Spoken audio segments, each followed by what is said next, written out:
almar'atu salih. Dunia yote ni starehe. Hajastarehe mmoja wenu isipokuwa mambo matatu ayapate kwa huyo mke anaitwa mwema. Kwanza, idha nadharta ilayha sarratik, ukimwangalia na kufurahisha.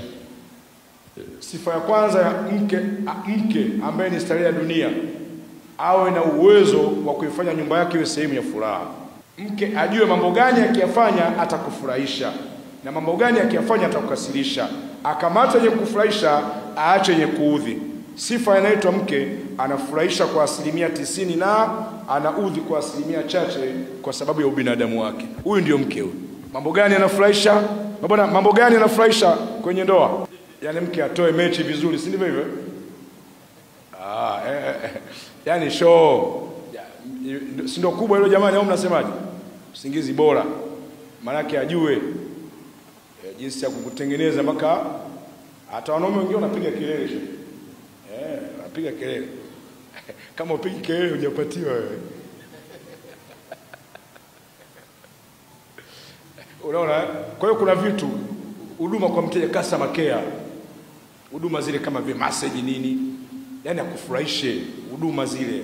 Sitamani kukwaza, napenda kuiwaza. Umenifundisha kucheza, ndio kama pweza.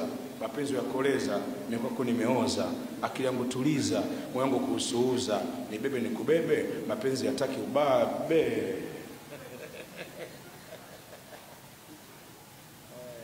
Unafanywa massage huko, unapelekewa na nini? Na maneno, yani singo zile. Codes, mnazipata wenzangu hizo? Au mnasubiri kufa ndo? Nyinyi mnapishana gari la mshahara. Anaitwa mke anafurahisha kwenye mapishi. Anasikia sauti yako, unapenda chakula cha aina gani. Anaitwa mke anafurahisha, hakupi nafasi umkanye jambo moja kila siku. Unafanya nini? Unaudia. Si wanaume hatuna ule ulimi wa kumkanya mke jambo moja kila siku unaudia. Anaepuka. Unayoyapenda anayafanya, usiyopenda anayaacha. Huyo ndio mke huyo. TV